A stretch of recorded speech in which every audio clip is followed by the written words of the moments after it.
Coming up on Phillies Nation, presented by BQ Basement Systems, David Murphy of the Philadelphia Daily News joins Pat and Corey to discuss what could happen with the Phillies before the July 31st deadline. Natalie catches up with Phillies broadcaster Matt Stairs, who gives her some pointers on hitting. Tommy Greene joins us on the mound, and I've got the batter's inbox questions. That's all ahead on Phillies Nation.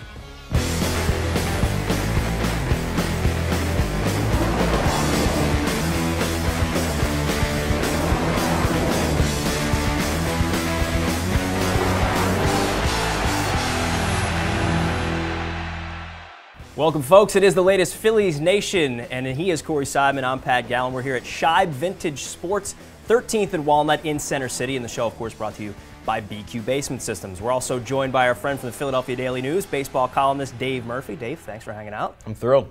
I bet you are, because we're going to talk about the Phillies for this first segment and the trade deadline to come and what could be to come with this team.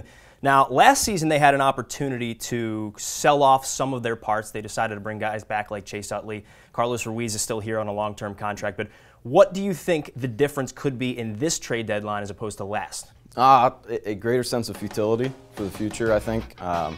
This is the third straight year now that this will be a non-playoff team unless something miraculous happens. And, even the most optimistic among folks in the front office, I don't think can ignore this kind of reality. You heard Ruben Amaro Jr. in the offseason say, I'm a little more bullish on this team than a lot of people. Well, I think he was probably wrong, and I think he probably realizes that, and I think that will be the driving factor behind. Last year there was they still talked themselves into believing that there was some hope for this year. I think the reason that you will see more selling this year as opposed to last year is that, again, we're seeing that there are so many fewer sellers with the two wild card format. I mean, if you think about it around the league right now, who would the sellers be? A team like the Phillies, the Cubs, the Diamondbacks, but nobody else in the NL is out of it, and few teams in the AL are out of it. So from that standpoint, the Phillies should be able to get some decent parts for the players that they do sell off. And another factor is that guys like Carlos Ruiz, guys like Chase Utley now are under contract for more years than they were last year. If they were dealt last year, they would have been rental players. Not the case this year. That's a good point. Let's talk about some of those individual players and what they might be able to garner by trading them. And we can start at the top with Chase Utley, Jimmy Rollins, and I know that they have the 10-5 rights. It's not going to be that easy to trade these guys, but if they were to possibly try and sell them off, what do you think they could get for them?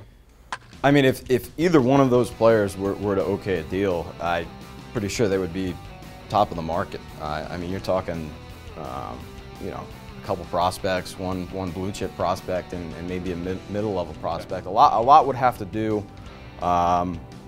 with the finances of whatever team is acquiring these guys. A team like let's say Pirates might not be willing to take on Rollins' option year for next year. So there's all that haggling. But I do think that the Phillies have a stable of players who would be probably the prime targets on the market, and I think you're looking at, you better be hoping for something at least equivalent to what Hunter Pence got.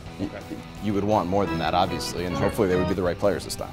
I can't imagine there's going to be a player on the trade market with more value than Chase Utley, because he plays a premium position. He's having an MVP caliber season, still hitting .320 with an OPS near 1,000. So Utley's going to command a lot on the free agent market and in the trade market, and I also think that the way that his contract is laid out also makes him appealing, because he's only due $10 million next season. Yeah.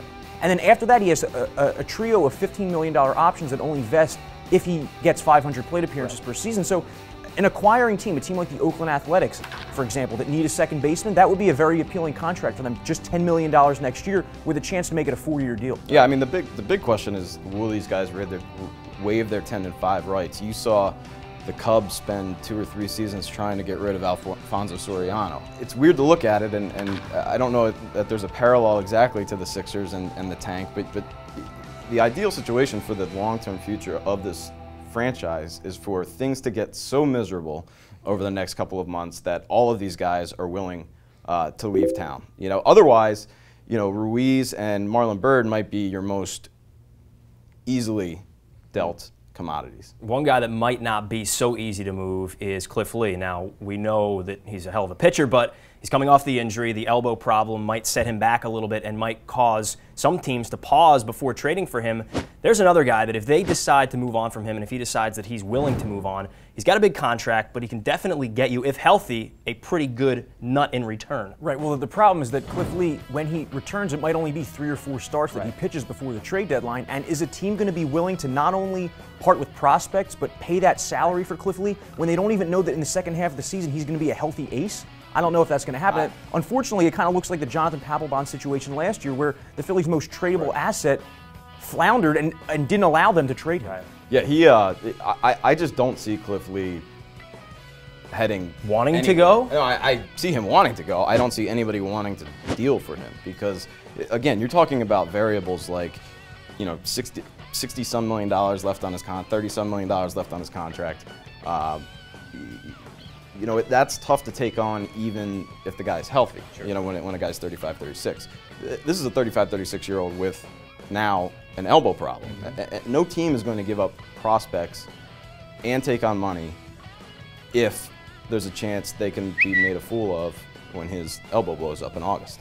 Also true. How about some of the lower tiered guys like an A.J. Burnett, Carlos Ruiz? I mean, these guys, again, Burnett just signed a 2-year deal. Ruiz is in the midst of a 3-year contract. It's not going to be easy to trade these guys off. It's really tough. No, and I think that their best course of action might be to package some of these guys. I thought last year was the year to trade Chase Utley. I thought last year was the year to trade maybe not Cliff Lee, but some of these other guys. I think that while a team might not take on Jonathan Papelbon's salary because of maybe some of his velocity, what if you said, all right, we'll give you Ruiz and Papelbon, you know, and maybe throw in an Antonio, you know. If you're talking fire sale, if you package these guys, you could send 2. You have enough players where you could send 2 or 3 to a team. Because of Bastardo on his own, it's not going to be worth anything. You could change. You could really change some teams. Like what? I mean, let's say Jeter gets hurt, and you go to the Yankees and say, "We'll give you Chase Utley and Jimmy Rollins." What's that worth? I don't think they're turning that down. I think they need to think outside the box, like the Red Sox did. I think that Red Sox-Dodgers trade might be. There could be some potential there for that this year. And just real quick, that Ruiz-Papelbon comment about packaging them, that's a great point because Ruiz on his own might not command a ton in return. Papelbon on his own with all the money he's owed might not command a lot in return, but if you're getting a closer and a starting catcher who commands a pitching staff better than anybody else in baseball, I'm pretty sure you're going to get a lot for that. All right, the magic question might be, what's the magic number? How far out do they have to be? I mean, let's say it's mid-July, which it really starts to heat up once you get into July. 5 games, 7 games, because they were reluctant last year when they were in that 5-game range or so. They didn't want to sell off parts. This year might be a little bit different, but is there a magic number? I think they've already reached their magic number. I think it's more about them knowing what kind of team that they have. It's about self-awareness. You know, they could make a little mini run and close it within 3 games under 500. I still don't think anyone in that front office is going to say, look, we're going to make the playoffs, and if we do make the playoffs, we're going to win a series. Right. You know, I think there's a bit of self-awareness this year, and unless, again, you're talking about, they would have to be over 500 for them to even think about not selling, I would think. I'd say 5 to 7 games, what they are right now. If they're that far under 500, that's the magic number because the Phillies haven't had a 4-game winning streak all season. They haven't been 2 games over 500 since the last few days of 2012, and they wasted probably their best opportunity to make some headway in the NL East with the Nationals and the Braves scuffling these first 2 months. Those are probably going to be the worst 2 months of those teams' seasons, and the Phillies still weren't able to pick up ground. He is David Murphy from the Philadelphia Daily News. Dave, we appreciate the time. Appreciate you having me. We're coming right back here on Phillies Nation. Natalie is with Matt Stairs. Don't go anywhere.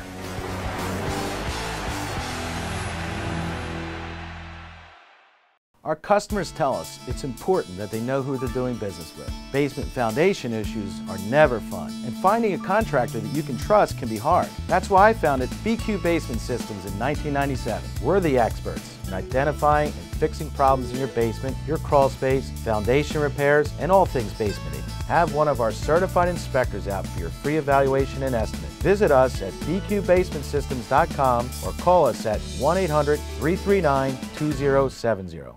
Travel is not the exciting adventure it used to be. I still love the destination, yet getting there can be a hassle unless you travel like the pros. Major League Vacations offers exciting personal or group travel options to your team's away game or your favorite vacation destinations. MLV does all the legwork. You focus on the experience. For more than 20 years, MLV has been a trusted partner to thousands of people just like you. Visit MLV.com and make travel exciting again, or call 800-222-6256. Tell them Ricky Bo sent you. We're very excited to implement a program called 8 Weeks to Wellness. At Summit Spine and Wellness, we combine chiropractic care, massage therapy, customized nutrition, personal training, and meditation. If you want to improve your health, take the 8 Week to Wellness Challenge like Dan, who lost 32 pounds, 6 inches off his waist, and 94 points off his cholesterol. We use a customized wellness score to measure your health and develop a diet and fitness plan just for you. Call our office at 215-487-2500 and ask about getting set up for your wellness score. In a world where bankers have lost all interest, where robots and fat cats rule our fortunes, one woman will stand up and strive to do the impossible. Be treated like a person. Friends and neighbors will join her quest. Ordinary people will band together against the forces of corporate greed. And together they will form Philadelphia Federal Credit Union, already in a neighborhood near you.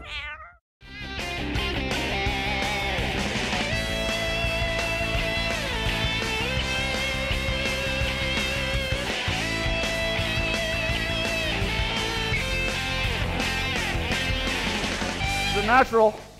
So you're back here in Philadelphia, just about 5 years after you won the World Series with the team, only this time you're in a different role as the broadcaster. What made you decide that you wanted to get into broadcasting? Well, I don't think there's really anything that got me involved in it. I actually did some pregame and postgame for the Red Sox a few years ago with Nesson. And I was just sitting at home, getting ready for the Wing Bowl, and then I got the phone call to come down and do an interview for it. And I thought it was a great opportunity, something I was excited for. Never thought I'd ever get it because I've never done this before. I went in, did the interview, and it worked out well, and so I had a good time at the Wing Bowl, and I got hired.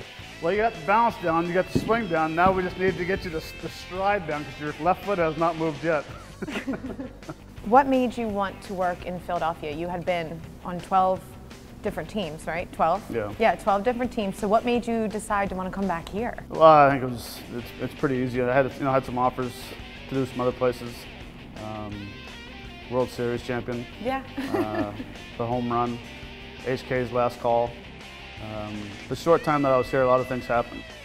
And it's just, going 0 for 32 in 2009 and no one booing me. Knowing that when the playoffs come around, you're going to do something special. So there was just that special, special click with the fans in Philadelphia, and made the decision very easy when they offered me 109 games to do TV and travel with the team and basically cover a team that I absolutely love.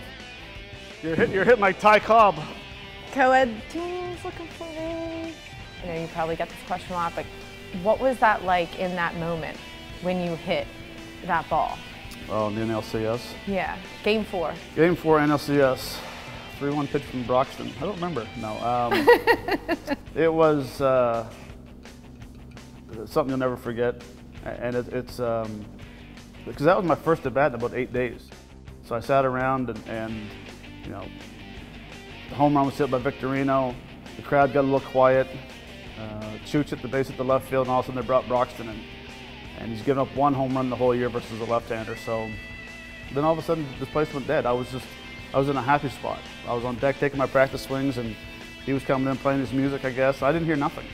And to see the first pitch come in, I thought, really good chance because it was slow motion, it's probably 89, 90 miles an hour. And you look up, it's 97. So everything was in slow motion. And the next pitch was a slider down and in, which set my at-bat up because it's a slider, the back foot for a left-hander, where we usually swing at. And I took it, and I'm like, okay, something could happen here. That's pretty special. All of a sudden, 3-1, and the moonshot was out, and it was just something that, it was amazing. Thank you, Natalie. Some great stuff there with Matt Stairs and Corey and Pat back here at Scheib Vintage Sports in Center City. And we go to a segment that we call By the Numbers. Some great stuff, not great baseball over the weekend between the Phillies and the Mets, but there were some great stats that came from it, and it starts here. 3rd time in the Phillies' history that batters struck out 15 or more times in a game and did not walk. The last time that happened, 1984, also against the New York Mets. That's that vaunted Mets pitching staff, I guess. It's ugly, it's ugly. Also some more, it's the first time the Phillies and the Mets played 3 straight extra inning games in the history of their matchups. And none of those games were crisp. All extra inning games, 1-run games, and none of them were crisp. 10+ hours between the 2 games. Also, Mets and Phils, first teams to play 3 straight games against each other, with all 3 going 11+ innings since 1991. It was the Blue Jays and the Mariners. That's from ESPN Stats and Info there. Ugly. Just awful. What do you have on Ryan Howard and Antonio Bastardo? Well, going back to last week, Antonio Bastardo, not in the Mets series, but in the last game of that Rockies series, which Ryan Howard walked the Phillies off after Mike Adams held Colorado earlier in that inning against Carlos Gonzalez and Troy Tulowitzki. Bastardo got himself into a mess. A third of an inning, 4 walks, didn't allow a run. That was actually the 3rd time in the history of baseball, just the 3rd time ever, that a pitcher has gotten no more than 1 out, walked at least 4, and not allowed a run. That's not good. Antonio Bastardo continues to put himself in messes. His ERA is only .386 on the season because other relievers are cleaning up his mess. But the other one is that Ryan Howard, who homered a bunch of times last week, he had 4 homers and 14 RBIs over his last 7 games after Sunday. All of Howard's homers this year have been meaningful. They haven't been these like homers you've seen in a 12-5 game that have no bearing on the game. Of Howard's 11 home runs, 9 of them have been with runners on base. He has 6 2-run homers and 3 3-run homers, which is pretty impressive. I mean, he's doing his best work when it matters most. 8 of the 11 home runs have come when the Phillies are trailing or leading by no more than 2 runs. So 8 of the 11 have been in close games, 9 of the 11 have been with runners on base, and that explains why he's toward the top of the league in RBIs despite hitting below 230. All right, let's go to our fantasy baseball segment. It's brought to you by DraftStreet.com. It's the future of fantasy sports if you didn't know. DraftStreet.com. Go there. The promo code is Phillies Nation. You can sign up for a free 1-day fantasy league. We didn't have any guys last week to screw you guys over, so we're going to go with 2 fresh players. Who do you have? I have Adam Lind of the Toronto Blue Jays, who is hitting .357 on the season after Sunday and is in just a stellar Blue Jays lineup right now, hitting behind Jose Bautista and Edwin Encarnacion. That's the highest scoring offense in either league.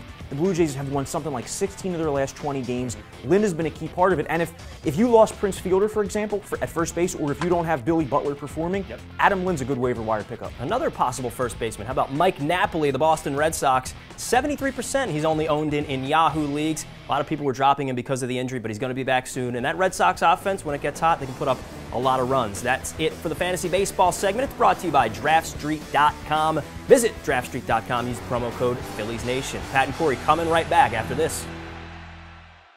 At Village Catering, we're committed to making your event one to remember. We are family owned and operated, and for more than 30 years, we've made our mark on Philadelphia as a go-to caterer for all of your special events. We're also the official caterer of the Flyers and Soul and the preferred caterer of Temple Athletics. We will work with you at customizing your off-site event, or you can have your event at our on-site facility, the Cottage Green, so that you'll feel like a guest at your own party. Contact us at 215-698-1117 or villagecatering.com, and we'll help you make a memory today. The new Phillies Nation online store is full of cool and unique gifts for fans of all ages. We've handpicked only the best Phillies gear and keep prices low because we love our customers. Use the promo code TV to save 10% on items like illustrations by local artists, autographs of current and former Phillies, vintage Phillies hats from 1914 on, and plenty more. Visit shop.philliesnation.com now on your computer, tablet, or phone. And don't forget to use the promo code TV to save 10%. Our customers tell us it's important that they know who they're doing business with. Basement foundation issues are never fun, and finding a contractor that you can trust can be hard. That's why I founded BQ Basement Systems in 1997. We're the experts in identifying and fixing problems in your basement, your crawl space, foundation repairs, and all things basementing. Have one of our certified inspectors out for your free evaluation and estimate. Visit us at bqbasementsystems.com or call us at 1-800-339-2070. Travel is not the exciting adventure it used to be. I still love the destination, yet getting there can be a hassle unless you travel like the pros. Major League Vacations offers exciting personal or group travel options to your team's away game or your favorite vacation destinations. MLV does all the legwork. You focus on the experience. For more than 20 years, MLV has been a trusted partner to thousands of people just like you. Visit MLV.com and make travel exciting again, or call 800-222-6256. Tell them Ricky Bo sent you. Phillies Nation is presented by BQ Basement Systems, the Philadelphia region's premier basement contractor.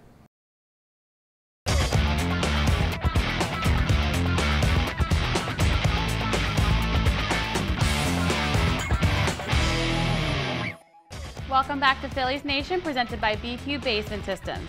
It's time for our Batter's Inbox questions, where the guys debate your question and I'll pick the winner. Ready? Let's go. Let's win. Right. Let's go.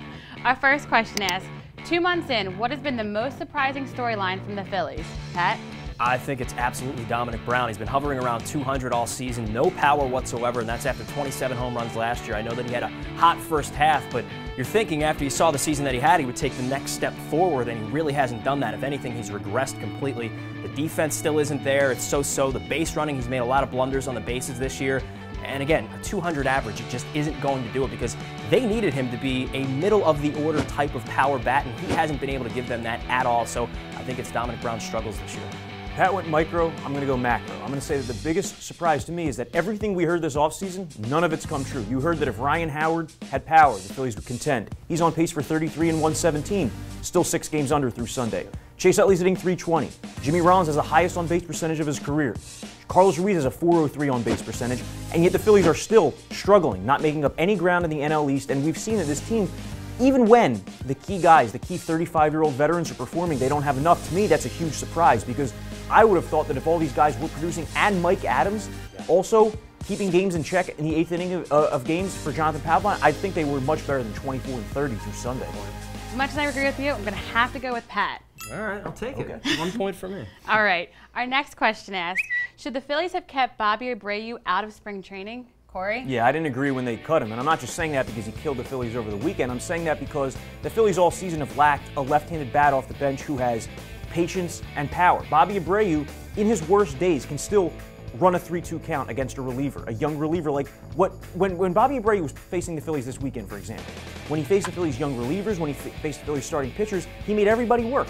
And he showed that he still has gap power. He's shown that all year with the Mets, and it was a little disappointing that the Phillies didn't keep him. I understand he can't play defense, but the Phillies bench did not have any power whatsoever the first 2 months of the season. He certainly would have helped. I'm going to disagree. Absolutely not. Bobby Abreu is 41 years old, and while you bring up some good points about his bat still being alive, you mentioned defense. He can't play any defense, and that has been a problem already with Dominic Brown in one spot and Darren Ruff playing the outfield occasionally as well. Look, they could have gotten the same kind of batter, albeit from the other side, in Darren Ruff if they decided to keep him, because especially if you platoon with Dominic Brown, that could have been the easy way out of it, and they didn't want to go that route. They've since dropped Darren Ruff back to AAA, so it's been kind of a mess in the outfield. But no, Bobby Abreu was not going to give you enough to warrant a spot because he can only play twice a week, 3 times tops. That's not enough. I guess you did your homework because you're going to win this one. Right. I like Sorry, it. Corey. And we go to the last question with a winner. I love it. All right. Our last question asks, over the last 10 years, who has been baseball's most underrated player? Corey? Going to Adrian Beltre. Adrian Beltre over the last 10 years is at 293. Over the last 5 years, he's at 313, averaged 26 homers a year, and he's been by far the best defensive third baseman in baseball. So Adrian Beltre never gets mentioned with the superstars, but to me, he's a superstar because he does it all. And again, this year, hitting 300 for a depleted Texas Rangers team. I can't think of anybody over the last decade more underrated than Adrian Beltre. I would say Adrian Beltre is properly rated. But one guy I think is underrated is Paul Konerko from the Chicago White Sox. You never hear about this guy, and you haven't, and now he's at the end of his career, and he's going to retire after the season. But in his prime, 2004 through 2008, he was hitting 35, 40 home runs. He's got 6 30 home run seasons, 439 home runs in his career. I bet you didn't know that. I think it's Paul Konerko for sure. He's the first baseman, though. Oh. Well, Corey, you're going to win that argument. Good. All right, fine, but I won overall, so. I'm winning on the year, though. Are you? Tied. Tied? Is that right? Oh, okay. One of these days. Well, that wraps up our Batter's Inbox questions for this week. If you want to hear what Pat and Corey have to say, leave them for us on our Facebook and Twitter page. Don't touch that remote. We're right back with more Phillies news.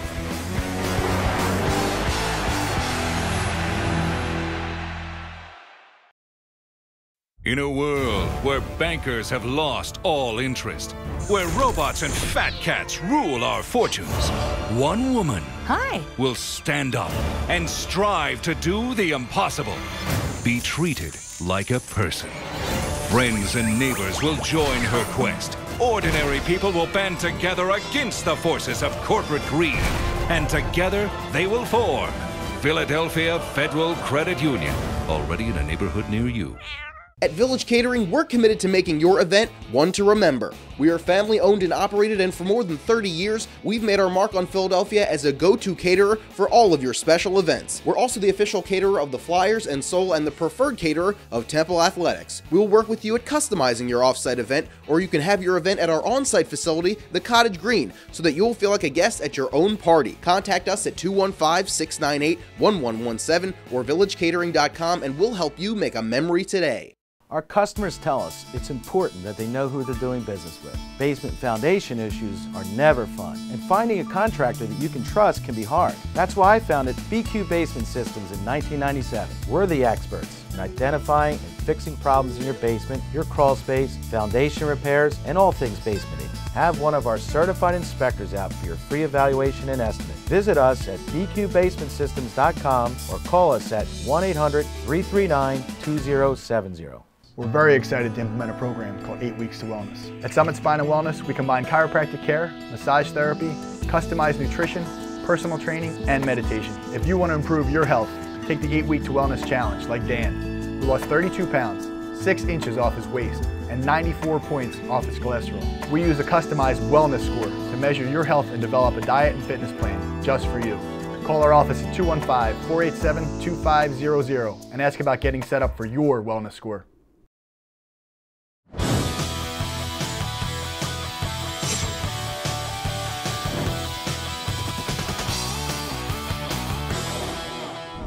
Hi, I'm Tommy Greene. Today we're going to talk about the different types of off-speed pitches: curveball, slider, changeup, and split. I'll start with the split because Jonathan Papelbon throws that a little bit. People call it a split finger, they call it a fork ball or whatever. It all depends on how you hold it. This it's held like this a little bit, where it comes out and it tumbles down like this. Papelbon's got a real good one. I threw a slider. Predominantly, which is held off-centered, and you pull down through the ball, staying behind and on top of it with your fingers, and the ball comes out like that. You can see the rotation start to come if you see it like that. Curveball, you can spike it, or you can hold it like this. The key to it is throw it, pretend it's a fastball. You got to think fastball, and turn it at the end. It spins and comes across. That's some of the off-speed pitches that are thrown today in baseball. Thank you, Tommy Greene. Always insightful from the mound. Pat and Corey here with you, and we wrap it up with our Twitter trivia question. Use the hashtag PNTrivia on Twitter for this. We didn't have one last week, so no answer. And here's the question this week, and it's a good one, I think, because I came up with it. Through Sunday, Carlos Ruiz had an impressive .403 on-base percentage. Since 2004, so the last 10 seasons with the Phillies, which player had the highest on-base percentage in a single season? And tell us what year it was. So higher than .403 then? Yes. It's a great question because I think of a couple guys that come to mind, but I don't think they had high enough batting averages to be above .403 on base percentage-wise, so I'm curious to see what the answer is there. Interesting. It's a very interesting answer as well, so leave it for us at Phillies Nation on Twitter, and the hashtag is PNTrivia. Well, that's it for us. Thank yous all around. Thank you to Dave Murphy for hanging out with us from the Philadelphia Daily News. Thank you to Matt Stairs, Phillies broadcaster, for hanging out with Natalie and everyone else involved. 2020, Brian Michael. Thank you to Ryan. Thank you, Corey. I am Pat Gallen. That's it for Phillies Nation this week. We will talk to you soon.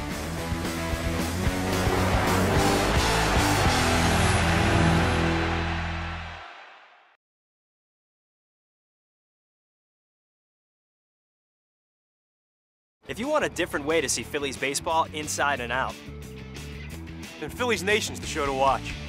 Opinion. Next level analysis.